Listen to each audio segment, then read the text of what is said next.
폭우가 쏟아지는 늦가을 밤, 강남 대로변에 번쩍이는 빌딩 앞. 낡고 해진 구두 가방 하나를 가슴에 끌어안은 백발의 노인이 유리 대문 밖으로 내동댕이 쳐진다. 정장을 빳빳하게 차려입은 사위가 우산도 없이 비를 맞는 노인을 내려다보며 냉소한다. 강남 한복판 7층짜리 빌딩을 통째로 넘겨줬습니다. 제 피와 땀으로 손가락 마디가 다 뒤틀릴 때까지 40년을 일해서 겨우 올린 건물이었습니다. 딸 자식이 평생 굶지 않고 추위에 떨지 않기를 바라는 마음 하나로 도장을 찍었습니다. 그런데 그 도장이 마르기도 전에 사위라는 놈이 제 뺨을 갈겼습니다. 이 노인네가 치매가 왔나? 여기가 어디라고 기어들어와? 냄새나게. 40년을 구두수선으로 먹여 살린 손으로 사위 녀석의 명함을 받아줬던 제 손가락을 그 자리에서 당장 잘라버리고 싶었습니다. 그러나 그 짐승 같은 놈은 끝내 알지 못했을 겁니다. 3년 전 병상에서 눈을 감으며 제 손을 꼭 쥐었던 제 아내가 이미 오래전부터 저 악마 같은 놈을 향해 지옥 밑바닥에서부터 덫을 쳐놓고 있었다는 사실을 말입니다. 잠깐 사연이 시작되기 전에 무료인 구독과 좋아요를 눌러주세요. 여러분이 계신 곳을 댓글로 남겨주시면 모든 행복을 보내드리겠습니다. 지금부터 사연이 시작됩니다. 박만수, 올해 73. 그의 손을 보면 그가 어떻게 살아왔는지를 단번에 알 수 있습니다. 손가락 마디마다 굳은 살이 겹겹이 쌓였고 오른쪽 검지는 어린 시절 낡은 재봉틀에 눌려 끝이 약간 비틀려 있습니다. 그 손으로 박만수는 40년 넘게 구두를 수선했습니다. 강남 대로변 지하철 출구 앞에 접이식 의자 하나와 낡은 공구 가방 하나를 펼쳐놓고 한여름 아스팔트 복사열도 한겨울 손발이 다 어느 한파도 그냥 버텨냈습니다. 허리가 끊어질 것 같은 날에도 아내가 암 선고를 받던 날도 그는 의자를 접지 않았습니다. 내가 오늘 쉬면 지혜 학원비가 없어. 그것이 박만수의 철학이었고 삶이었습니다. 세월이 쌓이며 단골 손님이 하나둘 늘었고 입소문을 타며 손재주로 번 돈이 조금씩 통장에 쌓여갔습니다. 아내 이순자는 낮에는 인근 시장 떡볶이 가게에서 밤에는 집에서 부업으로 봉투를 붙이며 남편 곁에서 똑같이 버텼습니다. 두 사람은 한 번도 유행하는 옷을 사입은 적이 없었습니다. 외식 한 번 변변히 한 적도 없었습니다. 그렇게 둘이 합쳐 30년 가까이 푼돈을 모으고 대출을 끼고 또 모으기를 반복하며 강남 대로변에 7층짜리 상가 빌딩을 올린 것이었습니다. 준공 검사가 통과되던 날 박만수는 건물 앞에 서서 평생 처음으로 소리내어 울었습니다. 옆에서 아내 이순자도 같이 울었습니다. 말 한마디 없이 그냥 한참을 울었습니다. 그 건물이 딸 지혜에게 넘어간 것은 아내가 세상을 떠나고 꼭 1년이 지난 기일이었습니다. 사위 최석진은 처음 만남부터 인상이 좋은 남자였습니다. 말이 청산유수였고 처갓집에 올 때마다 두 손 가득 선물을 들고 왔습니다. 박만수보다 먼저 무릎을 꿇고 절을 올렸고 이순자가 입원했을 때는 누구보다 먼저 병원으로 달려와 간병을 자처했습니다. 아버님, 저는 지혜 씨보다 아버님이 더 좋습니다.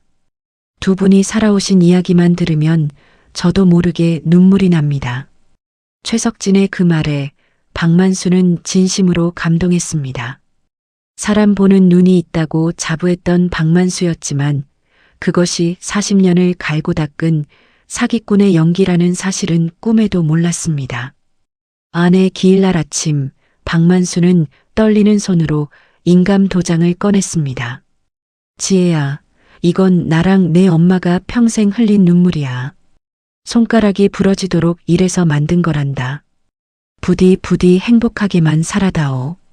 딸 지혜는 눈물을 훔치며 고개를 끄덕였습니다. 박만수는 서류에 도장을 찍으며 창밖으로 시선을 돌렸습니다. 괜히 눈물이 차올라서였습니다. 그 순간 아무도 눈치채지 못했습니다.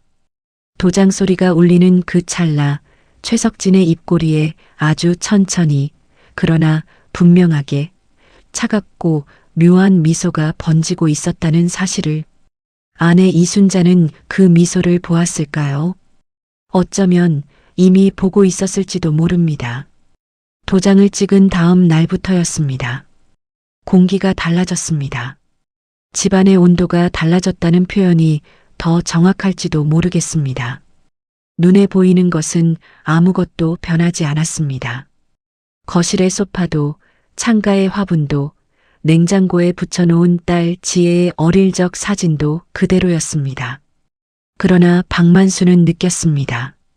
마치 오랫동안 살던 집에서 하루아침에 세입자로 전락한 것 같은 뼈를 파고드는 낯선 냉기를 말입니다. 처음에는 작은 것들이었습니다. 아침 식탁에 수저가 3벌이 아니라 2벌 놓이기 시작했습니다. 처음엔 딸 지혜가 깜빡한 거라 여겼습니다. 그런데 그것이 하루, 이틀, 사흘 반복되었습니다.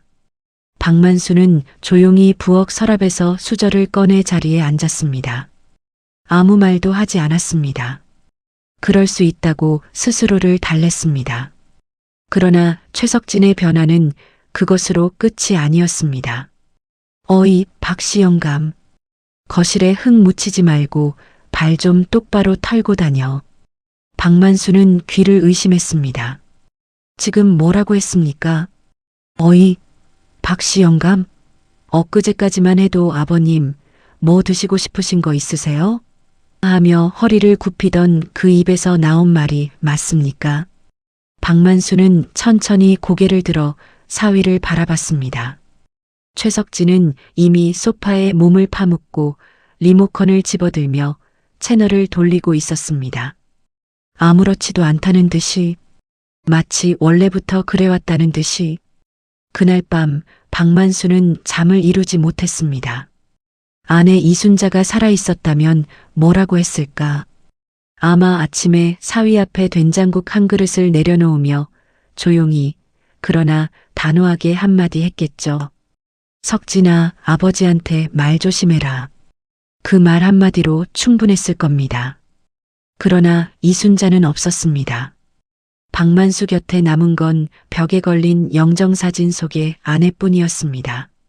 최석진의 행태는 시간이 갈수록 노골적으로 변해갔습니다. 박만수가 거실에 앉아 TV를 보고 있으면 최석진은 리모컨을 아무 말 없이 낚아채 채널을 돌려버렸습니다. 박만수가 화장실을 쓰고 나오면 냄새난다며 창문을 활짝 열고 방향제를 뿌렸습니다. 손님이라도 오는 날엔 박만수에게 방에 들어가 있으라고 대놓고 지시했습니다. 우리 장인어른이 좀 편찮으셔서요.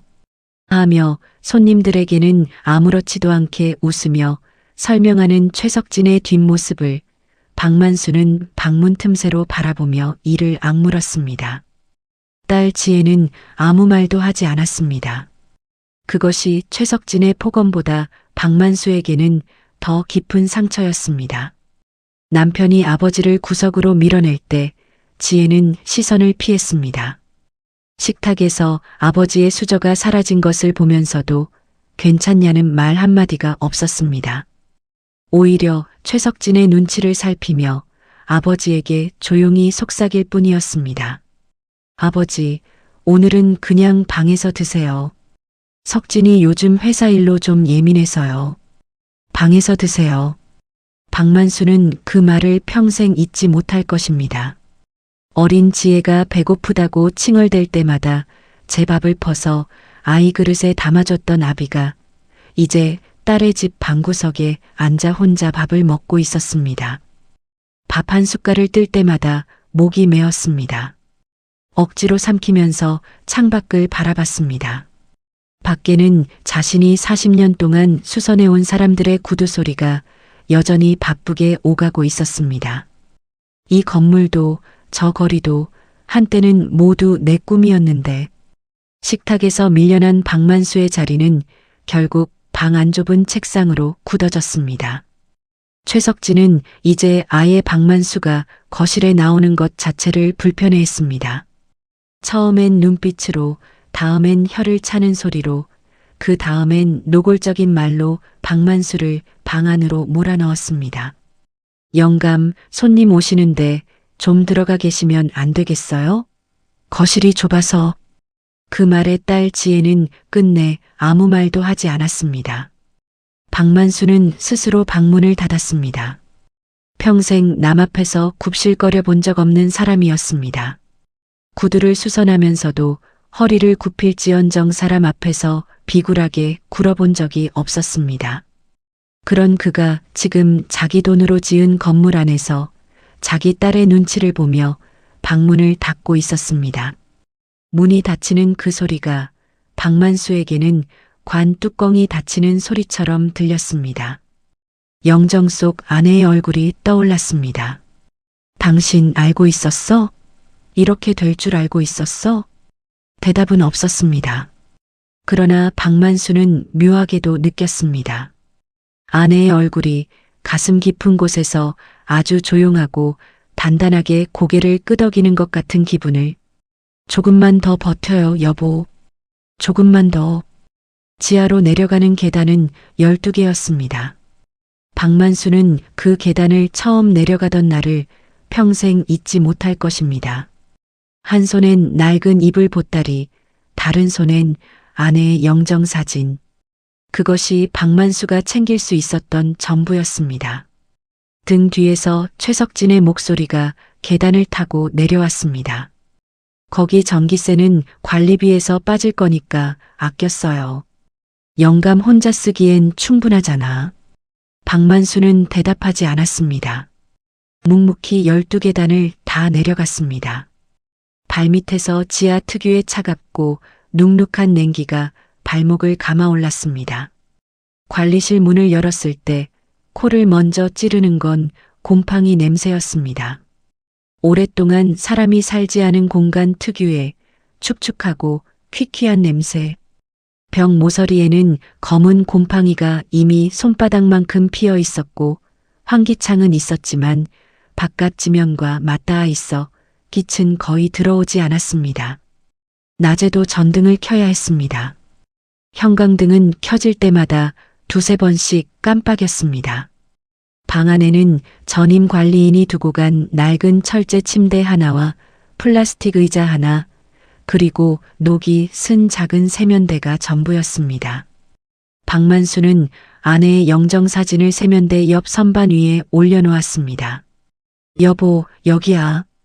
우리가 평생 일해서 만든 건물 지하야. 소리내어 말하고 나니 웃음이 나올 것 같았습니다. 그러나 나온 것은 웃음이 아니었습니다. 박만수는 철제 침대 위에 천천히 앉아 두 손으로 얼굴을 감쌌습니다. 어깨가 잘게 떨렸습니다.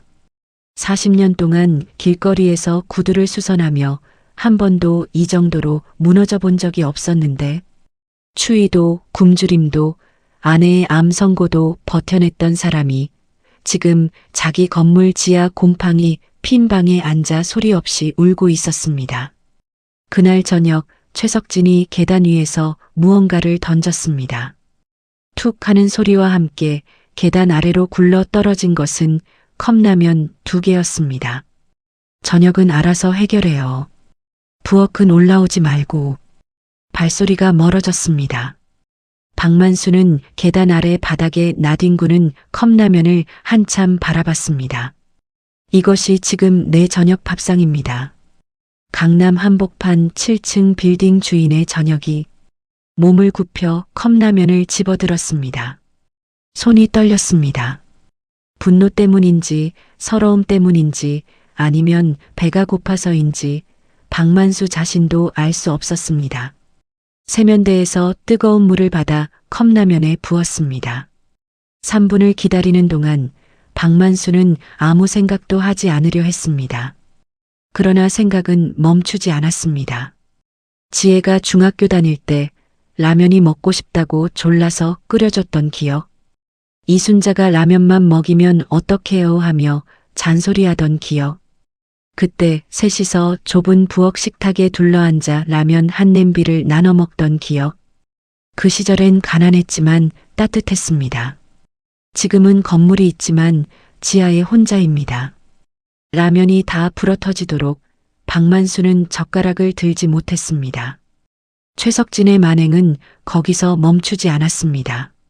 며칠 후 박만수는 건물 엘리베이터가 작동하지 않는다는 것을 알았습니다. 카드키를 대면 등록되지 않은 카드입니다라는 붉은 글씨가 떴습니다. 최석진이 관리업체에 연락해 박만수의 카드키를 정지시켜버린 것이었습니다. 계단으로 올라가려 하면 1층 출입문에도 잠금 장치가 걸려 있었습니다. 사실상 지하에 가두어 버린 것이었습니다. 외부로 나가는 통로는 지하 주차장 쪽 비상구 하나뿐이었습니다. 그마저도 무거운 철문이라 박만수의 약해진 허리로는 밀어 열기가 쉽지 않았습니다. 박만수는 매일 아침 그 무거운 철문을 온몸으로 밀어 열고 나가 인근 편의점에서 생수와 컵라면을 샀습니다. 그것이 하루의 시작이었습니다. 편의점 아르바이트 청년이 매일 오는 박만수를 기억하고는 어느 날 조심스럽게 물었습니다. 할아버지, 혹시 근처에 사세요? 박만수는 잠깐 멈칫했다가 옅게 웃으며 대답했습니다. 응, 저 건물 지하에 살아. 청년은 더 묻지 않았습니다. 그러나 그날 계산할 때 슬며시 삼각김밥 하나를 봉투에 더 넣어줬습니다. 박만수는 편의점을 나서며 뒤돌아보지 않았습니다. 눈물이 나올 것 같았기 때문입니다. 지하 관리실의 밤은 길었습니다. 환기가 안 되는 공간이라 여름엔 찜통이었고 겨울엔 냉기가 콘크리트 벽을 뚫고 들어왔습니다. 박만수는 아내가 쓰던 낡은 담요를 꺼내 어깨에 두르고 영정사진 앞에 촛불 하나를 켜는 것으로 하루를 마무리했습니다. 촛불이 일렁일 때마다 아내의 얼굴이 살아 숨쉬는 것처럼 흔들렸습니다. 이순자 씨, 나 지금 많이 힘들어. 박만수는 매일 밤 그 말을 했습니다. 대답은 없었지만 촛불은 꺼지지 않았습니다. 바람 한 점 없는 지하 관리실에서 촛불은 늘 조용하고 단단하게 타올랐습니다. 마치 누군가가 꺼지지 말라고 손으로 감싸고 있는 것처럼 박만수는 그 불빛을 바라보며 생각했습니다. 아직 끝난 게 아니라고. 이 불이 꺼지지 않는 한 아직 끝이 아니라고. 아내 이순자의 사주기 기일이었습니다. 박만수는 그날 새벽 4시에 눈을 떴습니다. 잠을 잔 것인지 그냥 누워 있었던 것인지 구분이 안 됐습니다. 지하 관리실의 천장을 바라보며 한참을 그대로 있었습니다. 4년 전 오늘 이순자는 병원 침대에서 박만수의 손을 꼭 쥐고 눈을 감았습니다. 마지막까지 아무 말이 없었습니다. 그냥 손만 쥐고 있었습니다. 박만수도 아무 말을 못했습니다. 할 말이 너무 많아서 오히려 한마디도 나오지 않았습니다. 그 손의 온기가 4년이 지난 지금도 오른손 손바닥에 남아 있었습니다. 박만수는 천천히 몸을 일으켰습니다. 미리 아껴두었던 돈으로 전날 편의점에서 사온 것들을 꺼냈습니다. 삶은 계란 2개, 작은 과일 캔 하나, 편의점 나물 무침 한 팩, 그리고 즉석밥 하나. 변변찮은 것들이었지만 박만수는 정성껏 뚜껑을 열고 작은 쟁반 위에 하나씩 올려놓았습니다. 영정사진 앞에 촛불을 켰습니다. 흔들리는 불빛 속에서 이순자의 얼굴이 살아 숨쉬는 것처럼 보였습니다. 여보 왔어. 나왔어. 박만수의 목소리가 지하 콘크리트 벽에 부딪혀 작게 울렸습니다. 무릎을 꿇고 두 손을 모았습니다. 절을 올리는 허리가 예전보다 훨씬 더 느리게 굽혀졌습니다. 관절이 삐걱거리는 소리가 조용한 지하 방 안을 가득 채웠습니다. 그래도 박만수는 끝까지 2번 절을 올렸습니다. 이순자에게 1번, 그리고 이런 꼴을 보여줘서 미안하다는 의미로 1번 더. 당신 가고 나서 내가 많이 못났어. 많이 한심하게 살았어. 눈물이 쏟아지려는 것을 억지로 참았습니다. 제사상 앞에서는 울지 않으려 했습니다. 이순자가 살아있을 때 늘 하던 말이 있었습니다. 제삿날엔 울면 안 돼요. 가신 분이 못 떠나고 발이 묶인대요. 미신이라는 걸 알면서도 박만수는 그 말을 지키고 싶었습니다. 이순자가 편히 있어야 하니까. 적어도 저 세상에서만큼은 편히 있어야 하니까. 그때였습니다. 쾅! 발길질에 문이 벌컥 열렸습니다. 술 냄새가 먼저 들어왔습니다. 최석진이었습니다. 양복은 구겨져 있었고 눈은 충혈되어 있었습니다. 어딘가에서 술을 잔뜩 마시고 들어온 것이 분명했습니다. 최석진은 문을 열고 들어서자마자 촛불과 제사상을 발견하고는 눈살을 찌푸렸습니다. 이 영감이 진짜 미쳤나? 건물에서 불 내려고 작정했어? 박만수는 무릎을 꿇은 채 천천히 고개를 들었습니다. 기일이라 제사 좀 지내려고. 제사? 여기가 무슨 제삿집이야. 건물에서 불장난이야, 지금. 최석진은 성큼성큼 걸어 들어왔습니다. 그리고 아무런 망설임도 없이 발을 들어 제사상을 걷어찼습니다. 쨍그랑. 촛불이 꺼졌습니다. 어둠 속에서 삶은 계란이 바닥을 굴렀습니다. 나물 무침이 콘크리트 바닥에 흩어졌습니다. 즉석밥이 뒤집어지며 내용물이 쏟아졌습니다. 박만수가 새벽부터 정성껏 차려놓은 작고 소박한 제사상이 단 1번의 발길질에 처참하게 무너졌습니다. 박만수는 바닥에 나뒹구는 것들을 보았습니다. 무언가가 가슴 안에서 올라왔습니다. 서러움인지 분노인지 그도 아니면 40년 동안 쌓아온 모든 것이 한꺼번에 무너지는 소리인지 눈물이 뺨을 타고 흘러내렸습니다. 손이 바들바들 떨렸습니다. 바닥에 흩어진 밥알 하나하나가 이순자와 함께 살아온 날들의 파편처럼 보였습니다. 박만수는 2 손으로 바닥을 짚으며 오열했습니다. 이게 사람이 할 짓이야. 죽은 사람 제사상을. 그 순간 최석진의 손이 박만수의 멱살을 낚아챘습니다.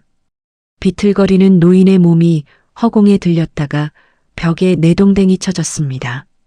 등이 콘크리트 벽에 부딪히는 둔탁한 소리가 지하실을 가득 채웠습니다. 박만수는 힘없이 바닥으로 무너져 내렸습니다. 벽에 기댄 채 숨을 몰아쉬었습니다. 최석진은 내려다보며 말했습니다. 내일 당장 요양원 알아봐뒀으니까 조용히 짐이나 싸요. 안 그러면 진짜 치매 환자로 만들어서 평생 거기 가둬버릴 테니까. 영감이 재산을 나한테 다 줬다는 서류도 있고 증인도 있어. 노망난 영감 말 들어줄 사람 아무도 없으니까 그렇게 알아. 발소리가 멀어졌습니다. 문이 쾅 닫혔습니다. 지하 관리실에 다시 어둠이 내려앉았습니다. 박만수는 벽에 기댄 채 한동안 움직이지 못했습니다. 등이 욱신거렸습니다. 손바닥엔 바닥에 긁힌 상처가 나 있었습니다. 그러나 몸의 고통보다 눈앞에 흩어진 제사상의 잔해가 더 아팠습니다. 박만수는 떨리는 손으로 바닥에 굴러다니는 삶은 계란을 집어들었습니다. 먼지가 묻어 있었습니다. 옷소매로 천천히 닦았습니다. 그리고 다시 쟁반 위에 올려놓았습니다. 촛불은 꺼졌지만 박만수는 성냥을 찾아 다시 불을 켰습니다. 흩어진 나무를 손으로 쓸어 담았습니다. 엎어진 밥그릇을 일으켜 세웠습니다. 온몸이 쑤시고 손이 떨렸지만 박만수는 무너진 제사상을 처음처럼 다시 차렸습니다. 그리고 다시 무릎을 꿇었습니다. 여보, 미안해. 많이 늦었지. 촛불이 조용히 타올랐습니다. 흔들리지 않았습니다. 마치 괜찮다고, 잘 봤다고, 고맙다고 말하는 것처럼. 박만수는 두 손을 모은 채 눈을 감았습니다. 등의 통증도, 흩어진 제사상도, 최석진의 협박도 잠시 멀어지는 것 같았습니다. 아내의 손 온기가 다시 오른손 손바닥에 느껴졌습니다. 요양원으로 끌려가기 전날 밤이었습니다. 최석진은 이미 서류를 준비해뒀다고 했습니다. 전문 요양기관 입소 동의서. 박만수가 서명을 거부하면 치매 판정을 받게 해서 강제로 입소시키겠다고도 했습니다. 영감 나이에 치매 증상 좀 있다고 하면 누가 의심하겠어요. 돈이면 다 되는 세상인데. 최석진은 그 말을 아무렇지도 않게 내뱉고 올라갔습니다. 마치 내일 날씨 이야기를 하듯이. 박만수는 지하 관리실 철제 침대 위에 앉아 오랫동안 움직이지 않았습니다. 창밖은 빗소리가 들렸습니다. 지면과 맞닿은 작은 환기창으로 빗물이 스며들어 바닥에 얇은 물줄기를 만들었습니다. 박만수는 그 물줄기가 콘크리트 바닥을 타고 흘러가는 것을 멍하니 바라봤습니다. 요양원. 그곳에 들어가면 다시는 나오지 못할 수도 있다는 것을 박만수는 알고 있었습니다. 최석진이 원하는 것은 처음부터 건물이었고 그 다음은 박만수의 완전한 소멸이었습니다. 눈앞에서, 기억에서, 세상에서 그렇게 사라지는 것은 죽는 것보다 더 무서운 일이었습니다. 박만수는 천천히 몸을 일으켰습니다. 그리고 침대 밑에서 낡은 나무 상자 하나를 꺼냈습니다. 아내 이순자가 죽기 사흘 전 마지막으로 정신이 온전했던 날 박만수의 손에 쥐어준 것이었습니다. 상자 안에는 오래된 오르골이 하나 들어 있었습니다. 나무 몸체는 세월에 닳아 군데군데 칠이 벗겨져 있었고 뚜껑 위에는 작은 발레리나 인형이 붙어 있었습니다. 이순자가 신혼 시절부터 간직해온 물건이었습니다. 정말 죽고 싶을 만큼 힘들 때만 열어보세요. 이순자의 목소리가 귓가에 맴돌았습니다. 그때는 그 말이 무슨 뜻인지 제대로 이해하지 못했습니다. 그냥 아내가 아끼던 물건을 남겨주는 것이라고만 생각했습니다. 그런데 지금 이 순간 박만수는 그 말의 무게를 온몸으로 느꼈습니다. 죽고 싶을 만큼 힘들 때, 지금이 바로 그때였습니다. 박만수는 오르골을 두 손으로 조심스럽게 들었습니다.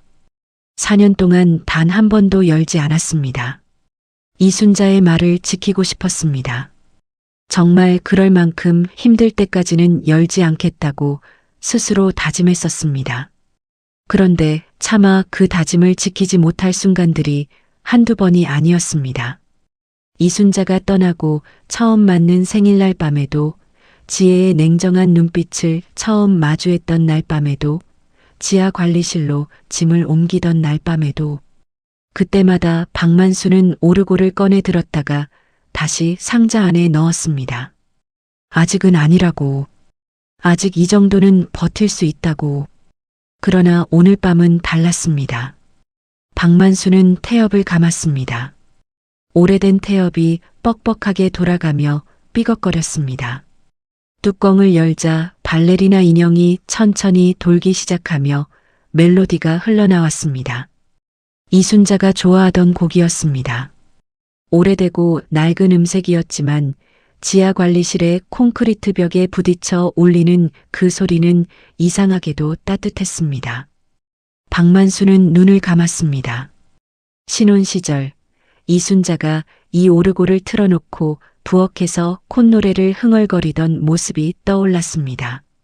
지혜가 아주 어렸을 때 잠이 안 온다고 칭얼대면 이순자가 이 오르골을 틀어줬던 기억도, 그 시절 셋이서 좁은 방에 모여 이 멜로디를 들으며 웃던 밤이 있었습니다. 눈물이 흘렀습니다. 멜로디가 점점 느려지다 멈추려 할 때였습니다. 박만수는 습관처럼 다시 태엽을 감으려다 손가락이 오르골 밑바닥에 닿는 것을 느꼈습니다. 뭔가 이질적인 감촉이었습니다. 매끈한 나무 바닥이 아니라 작은 돌기 같은 것이 손끝에 걸렸습니다. 박만수는 오르골을 뒤집어 밑바닥을 살펴봤습니다. 나무 결 사이에 교묘하게 숨겨진 작은 돌기 하나가 있었습니다. 눈으로 봐서는 거의 알아채기 힘든 크기였습니다.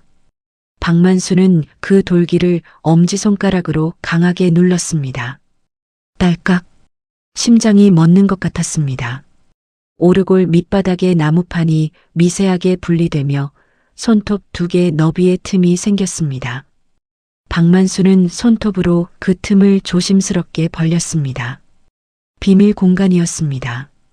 이순자가 만들었거나 아니면 누군가에게 부탁해서 만들어 넣은 것이 분명했습니다. 그 안에는 정갈하게 2번 접힌 종이 서너 장과 검은색 소형 USB 하나가 작은 스펀지 위에 얹혀 조용히 잠들어 있었습니다. 박만수의 손이 떨렸습니다. 종이를 꺼내 펼쳤습니다. 이순자의 필체였습니다. 병상에서 마지막 기력을 쥐어짜 쓴 것이 분명한 가늘고 힘없지만 또렷한 글씨로 박만수는 첫 줄을 읽었습니다. 2번째 줄을 읽었습니다. 3번째 줄에서 눈앞이 흐려졌습니다. 여보, 나는 이미 다 알고 있었어요. 그 한 줄이 박만수의 가슴을 무너뜨렸습니다. 이순자는 알고 있었던 것입니다. 최석진의 본 모습을, 딸 지혜가 남편의 기세에 눌려 아버지를 외면하게 될 것이라는 사실을, 그리고 박만수가 언젠가 이 오르골을 열 수밖에 없는 날이 올 것이라는 것까지. 죽어가면서도 이순자는 살아남은 자를 위해 준비하고 있었습니다. 박만수는 종이를 가슴에 꼭 끌어안았습니다. 빗소리가 더 거세졌습니다. 환기창으로 스며드는 빗물이 발등을 적셨습니다. 그러나 박만수는 움직이지 않았습니다. 이순자의 마지막 글씨를 가슴에 안은 채 오래도록 그 자리에 앉아 있었습니다. 지하 관리실의 형광등이 여느 때처럼 2번 깜빡이다 다시 켜졌습니다. 박만수의 눈빛이 달라졌습니다. 흐리고 지쳐있던 눈빛이 처음으로 단단하고 차갑게 가라앉았습니다. 40년 동안 길거리에서 버텨온 사람의 눈빛으로. 아직 끝나지 않았습니다. 종이는 3장이었습니다. 첫 번째 장은 이순자가 직접 손으로 쓴 편지였습니다. 2번째와 3번째 장은 달랐습니다. 박만수는 편지를 가슴에 안았다가 천천히 내려놓고 떨리는 손으로 나머지 2장을 펼쳤습니다. 형광등빛 아래에서 종이를 들여다보는 순간 박만수의 눈이 멈췄습니다. 공증 도장이 찍혀 있었습니다. 법무법인의 직인과 공증인의 서명이 또렷하게 찍힌 공식 문서였습니다. 박만수는 눈을 가늘게 뜨고 첫 줄부터 천천히 읽어 내려갔습니다. 법률 문서 특유의 딱딱한 문체였지만 읽을수록 심장이 쿵쾅거렸습니다. 이것은 단순한 종이가 아니었습니다. 이순자가 죽기 전 박만수 몰래 변호사를 찾아가 만들어 놓은 문서였습니다. 증여계약서, 그것도 특약이 달린. 본 증여물은 수증자의 배우자가 직계존속에 대하여 폭언, 폭행 또는 부양 의무를 현저히 저버리는 행위를 할 경우 그 즉시 본 계약은 효력을 상실하며 모든 소유권은 원소유주에게 자동 귀속된다.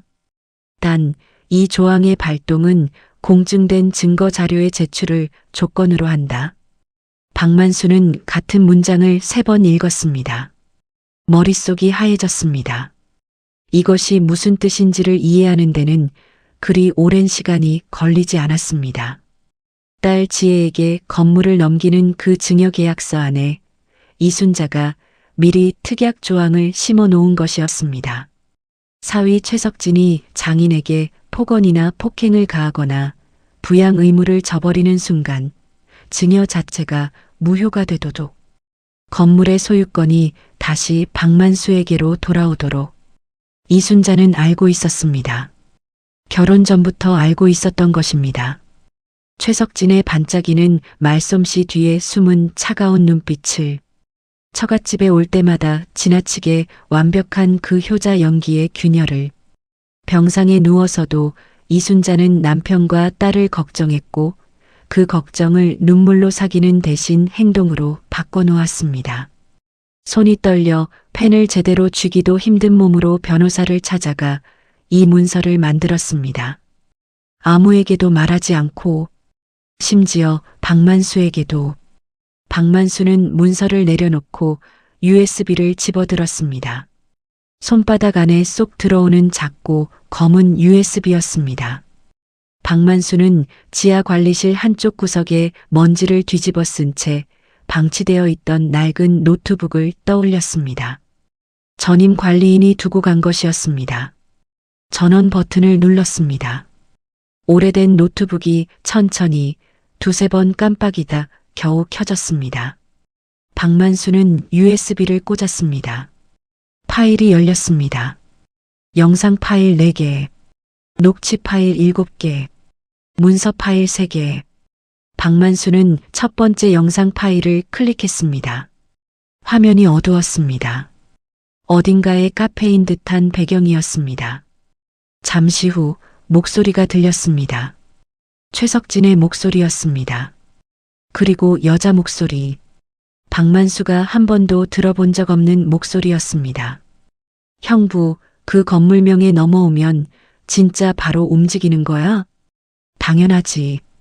영감 요양원 보내고 지혜는 적당히 정리하면 돼. 건물 담보로 대출 최대로 끌어서 나 있는 대로 오면 되는 거야. 지혜 언니는 어떻게? 그게 내 알바야? 살던 대로 살겠지. 박만수는 재생을 멈췄습니다. 손이 떨렸습니다. 분노 때문만이 아니었습니다. 딸 지혜도 버릴 계획이었다는 것. 최석진의 목표는 처음부터 건물이었고 건물을 손에 넣는 순간 지혜도 박만수도 모두 버려질 운명이었습니다. 딸이 불쌍했습니다. 그 차가운 남자의 연기에 속아 아버지를 등진 딸이. 그러나 그 불쌍함이 서러움과 뒤섞이며 박만수의 가슴을 뒤흔들었습니다. 두 번째 영상을 열었습니다. 이번엔 장소가 달랐습니다. 어딘가의 사무실 같은 곳이었습니다. 최석진과 낯선 남자가 서류를 펼쳐놓고 이야기하고 있었습니다. 목소리를 낮췄지만 녹음된 파일은 선명했습니다. 해외 계좌 이야기가 나왔습니다. 건물 담보대출금을 해외로 송금하는 방법이 나왔습니다. 박만수의 인감을 위조하는 이야기까지 나왔습니다. 박만수는 노트북 화면을 오래도록 바라봤습니다. 이순자, 당신은 이것을 어떻게 알았습니까? 어떻게 이 모든 것을 혼자 준비했습니까? 병원 침대에서 몸도 제대로 가누지 못하면서 어떻게 이 사람 몰래 변호사를 만나고 증거를 모으고 USB를 만들어 오르골 밑에 숨겨놓았습니까? 눈물이 노트북 자판 위로 떨어졌습니다. 박만수는 손등으로 눈물을 훔쳤습니다. 그리고 파일 목록을 다시 확인했습니다. 녹취 파일 7개, 영상 파일 4개, 문서 파일 3개. 이것이면 충분했습니다. 아니, 충분하고도 남았습니다. 최석진이 쌓아 올린 모든 것을 한순간에 무너뜨리고도 남을 증거들이었습니다. 박만수는 공증 문서를 다시 집어들었습니다. 그리고 이순자의 편지를 펼쳤습니다. 마지막 문장을 다시 읽었습니다. 여보, 당신은 절대 혼자가 아니에요. 나는 당신 곁에 있을 거예요. 끝까지. 박만수는 편지를 접어 가슴 주머니에 넣었습니다. 공증 문서와 USB는 낡은 봉투에 넣어 이불 속 깊이 감췄습니다. 형광등이 또 한 번 깜빡였습니다. 박만수는 천장을 올려다봤습니다. 내일 아침 요양원 차가 올 것입니다. 그러나 박만수는 이제 두렵지 않았습니다. 40년 동안 길거리에서 버텨온 사람이었습니다. 구두 한 켤레를 고칠 때도 절대 대충 하지 않았던 사람이었습니다. 끝까지 마무리를 짓는 것. 그것이 박만수의 방식이었습니다. 이순자가 지옥 밑바닥에서부터 쳐놓은 덫이 있었습니다. 이제 그 덫을 작동시킬 사람은 바로 박만수였습니다. 아침 8시였습니다. 요양원 차량이 건물 앞에 도착한다는 시간까지 2시간이 남아 있었습니다. 최석진은 전날 밤 문자 하나를 지하로 내려보냈습니다. 짐은 작은 가방 하나만. 나머지는 다 두고 가요. 박만수는 그 문자를 읽고 휴대폰을 내려놓았습니다. 그리고 단 한 통의 전화를 걸었습니다. 사흘 전 편의점 앞에서 우연히 마주쳤던 사람이 있었습니다. 박만수가 지하 비상구를 밀고 나오다 발목이 꺾여 비틀거렸을 때 지나가던 젊은 남자가 팔을 잡아줬습니다. 말끔한 정장 차림이었지만 눈빛이 따뜻한 사람이었습니다. 박만수를 부축하며 괜찮냐고 물었고 명함을 건네며 말했습니다. 저 법무법인 변호사입니다. 혹시 무슨 일 있으시면 연락 주세요. 박만수는 그 명함을 구두수선 공구 가방 안쪽 주머니에 넣어뒀습니다. 그것이 이순자가 보내준 두 번째 선물이라는 것을 박만수는 직감적으로 알았습니다. 변호사는 새벽에 걸려온 전화를 받았습니다. 박만수는 떨리는 목소리로 말했습니다. 공증 문서 이야기를, USB 안의 증거 이야기를, 지금까지 있었던 모든 일을. 변호사는 끝까지 말을 끊지 않고 들었습니다. 그리고 짧게 말했습니다. 어르신, 지금 당장 움직이겠습니다. 아침 8시까지 준비해 주십시오. 박만수는 전화를 끊고 처음으로 깊이 숨을 들이쉬었습니다. 8시 5분 전, 박만수는 지하 관리실을 천천히 둘러봤습니다. 곰팡이 핀 벽, 녹슨 침대, 형광등, 세면대 옆 영정사진. 이 지하에서 보낸 날들이 주마등처럼 스쳐 지나갔습니다. 컵라면을 먹던 밤 계단 위에서 던져진 라면을 줍던 순간 제사상이 발로 걷어차이던 그 찰나 박만수는 영정사진을 조심스럽게 집어들었습니다. 여보, 이제 올라가자. 그 말과 함께 박만수는 12계단을 올라갔습니다. 내려올 때와는 달리 허리가 곧게 펴져 있었습니다. 지상으로 나오자마자 검은 승용차 2대와 경찰차 1대가 건물 앞에 서 있는 것이 보였습니다. 변호사가 법원 집행관 2명과 함께 서류를 들고 기다리고 있었습니다. 경찰관 3명도 함께였습니다. 변호사가 박만수를 보자마자 걸어왔습니다. 어르신, 모든 준비됐습니다. 그때 건물 입구 유리문이 열렸습니다. 최석진이었습니다. 말끔하게 차려입은 정장 차림이었습니다. 손에는 서류 봉투가 들려 있었습니다. 아마도 요양원 입소 동의서였을 것입니다. 그는 건물 앞의 광경을 보고 걸음을 멈췄습니다. 경찰차, 집행관, 변호사, 그리고 허리를 곧게 펴고 서 있는 박만수. 순간 최석진의 얼굴이 굳었습니다. 이게 무슨 짓이야?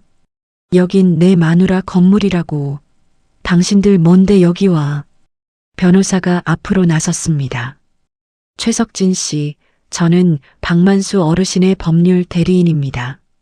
현재 귀하가 점유 중인 이 건물은 특약 조항에 의거하여 증여계약이 무효 처리되었으며 소유권은 원소유주 박만수 씨에게 귀속됩니다.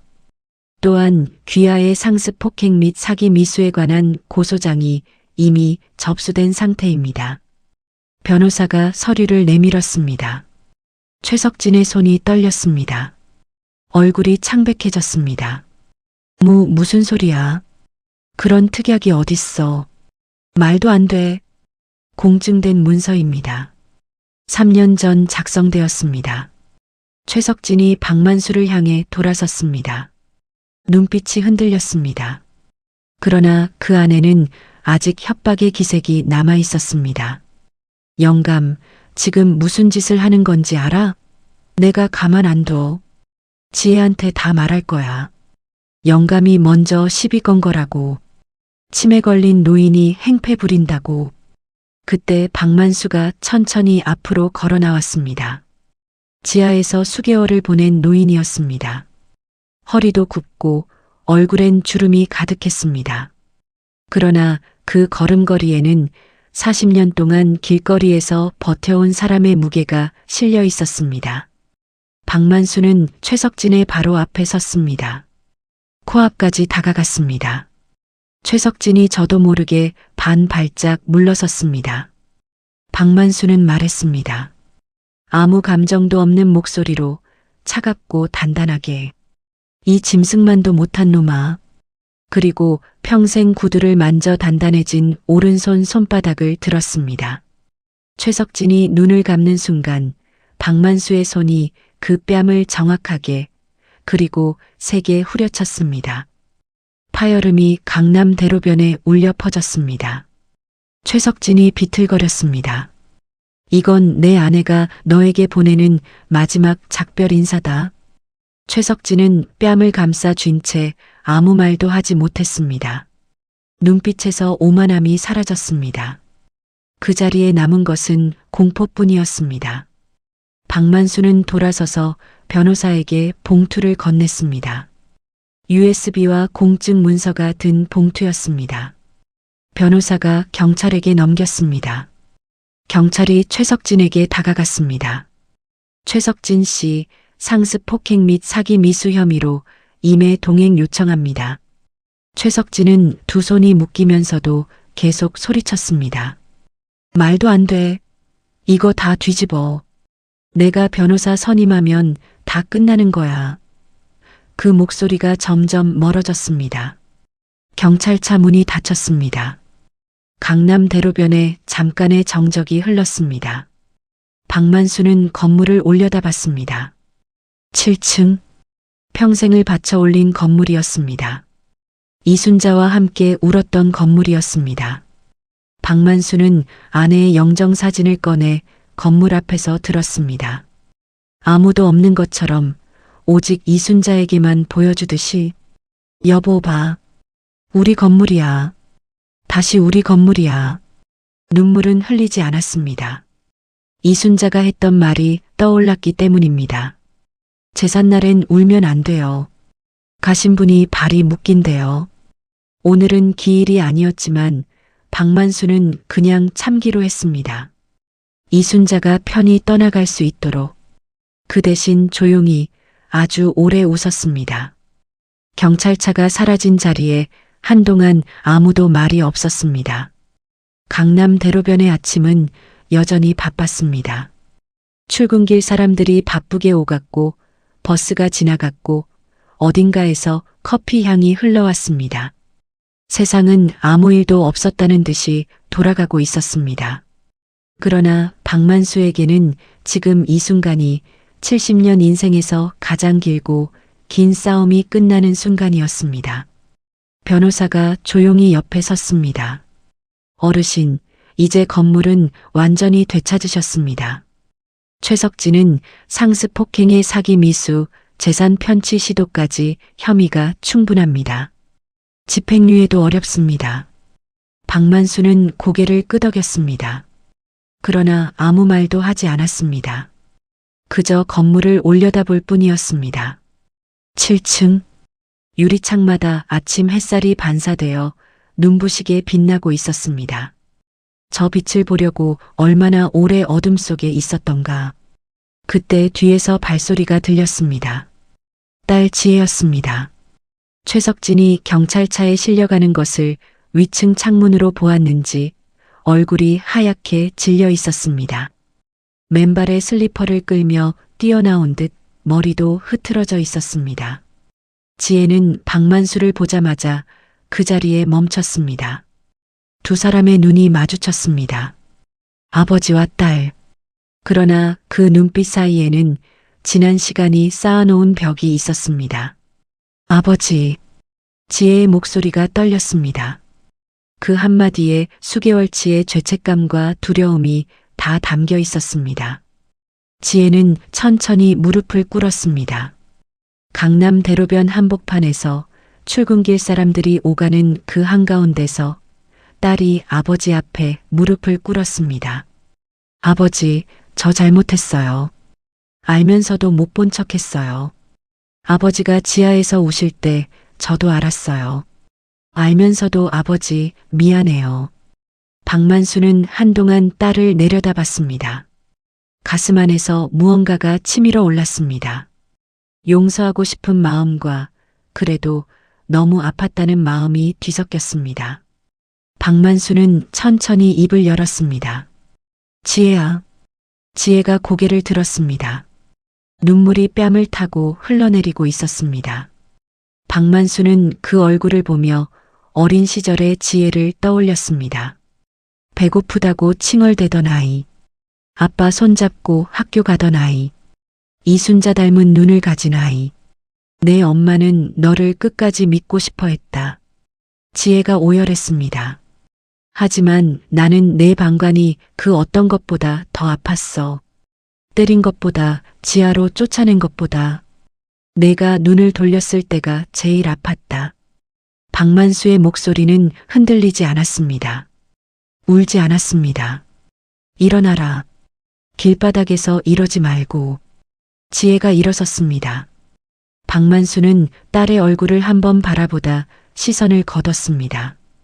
이 건물은 너한테 주지 않을 거다. 내 힘으로 살아봐라. 그게 내 엄마가 진짜 원했던 거다. 지혜는 아무 말도 하지 못했습니다. 그것이 벌이었는지 아니면 또 다른 사랑이었는지는 오직 박만수만이 알고 있었습니다. 건물 처분은 생각보다 빠르게 진행됐습니다. 박만수는 변호사와 함께 건물 매각 절차를 밟았습니다. 강남 대로변 7층 건물. 감정가만 해도 수십억이 넘었습니다. 부동산 업계에서 연락이 빗발쳤습니다. 박만수는 그 모든 연락을 변호사에게 일임했습니다. 자신은 딱 한 가지만 결정했습니다. 전액 기부. 홀몸 어르신들을 위한 쉼터 조성 기금으로 단 한 푼도 남기지 않고. 변호사가 조심스럽게 물었습니다. 어르신, 정말 괜찮으시겠어요? 노후를 위해 조금이라도 남겨두시는 게.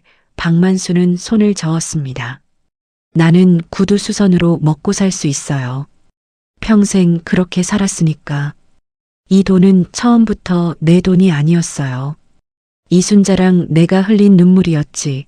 내가 혼자 쓸 돈이 아니었어요. 변호사는 더 말하지 않았습니다.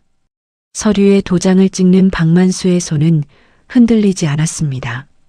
처음 증여 도장을 찍을 때와는 달랐습니다. 그때는 떨렸습니다. 지금은 단단했습니다. 사람은 같은 실수를 반복하지 않을 때 비로소 나이를 먹는 것이라고 박만수는 생각했습니다. 강남 7층 건물이 아내의 숲으로 이름을 바꾼 것은 매각 후 석 달이 지난 봄이었습니다. 건물이 있던 자리는 허물어지고 그 터에 홀몸 어르신들을 위한 복지 쉼터가 들어섰습니다. 작은 정원이 생겼고 정원 한쪽에 나무 한 그루가 심어졌습니다. 이름표에는 이렇게 적혀 있었습니다.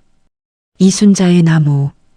개관식 날 박만수는 양복 대신 평소 입던 낡은 점퍼를 입고 왔습니다. 누군가 제대로 차려입고 오시라고 했지만 박만수는 고개를 저었습니다. 이순자가 나를 처음 만났을 때 내가 이 점퍼 입고 있었어요. 오늘은 이걸로 충분합니다. 박만수는 이순자의 나무 앞에 섰습니다. 봄바람에 나뭇가지가 흔들렸습니다. 박만수는 나무를 올려다보다 주머니에서 낡은 오르골을 꺼냈습니다. 태엽을 감았습니다. 발레리나 인형이 돌기 시작하며 멜로디가 흘러나왔습니다. 봄바람 속에서 이순자가 좋아하던 그 멜로디가 조용히 퍼져나갔습니다. 박만수는 눈을 감았습니다. 신혼 시절이 보였습니다. 좁은 부엌에서 콧노래를 흥얼거리던 이순자가 보였습니다. 지혜가 어릴 때 셋이서 라면을 나눠 먹던 밤이 보였습니다. 구두수선 노점 앞에서 도시락을 싸들고 나타나던 이순자가 보였습니다. 아무것도 없었지만 모든 것이 있었던 그 시절이 눈물이 흘렀습니다. 이번엔 참지 않았습니다. 기일이 아니었으니까. 이순자가 발이 묶일 일도 없었습니다. 이순자는 이미 자기가 해야 할 일을 다하고 훌훌 떠났을 테니까. 박만수는 뺨을 타고 흐르는 눈물을 닦지 않은 채 나무를 바라봤습니다. 고마워, 이순자 씨. 평생 고마웠어. 오르골 멜로디가 느려지다 멈췄습니다. 봄바람이 불었습니다. 이순자의 나무가 조용히 흔들렸습니다. 마치 괜찮다고, 잘했다고, 이제 편히 살라고 말하는 것처럼. 박만수는 오르골을 가슴에 안았습니다. 그리고 천천히 돌아서서 걸었습니다. 어디로 가는지는 정해져 있었습니다. 지하철 출구 앞. 접이식 의자 하나와 낡은 공구 가방 하나. 40년 동안 자신을 버티게 해준 그 자리로. 오늘도 누군가의 낡은 구두가 기다리고 있을 것입니다. 박만수는 의자를 펼치며 앉았습니다. 봄 햇살이 등에 내려앉았습니다. 따뜻했습니다. 이순자의 손 온기처럼. 박만수는 조용히 일을 시작했습니다. 돈은 사람의 눈을 멀게 하지만 진실된 사랑은 죽어서도 눈을 뜨고 소중한 것을 지켜냅니다. 강남 7층 빌딩도 수십억의 재산도 결국 한 사람의 진심 앞에서 먼지가 되었습니다. 당신 곁에 소중한 사람을 함부로 대하지 마십시오. 그가 당신을 위해 쳐놓은 마지막 선물이 당신의 지옥이 될 수도 있으니까요. 그리고 기억하십시오. 세상에서 가장 단단한 것은 콘크리트도 강철도 아닙니다. 평생을 함께 버텨온 두 사람의 사랑입니다. 끝까지 함께 해주셔서 감사합니다. 인생 사연 한 편이었습니다.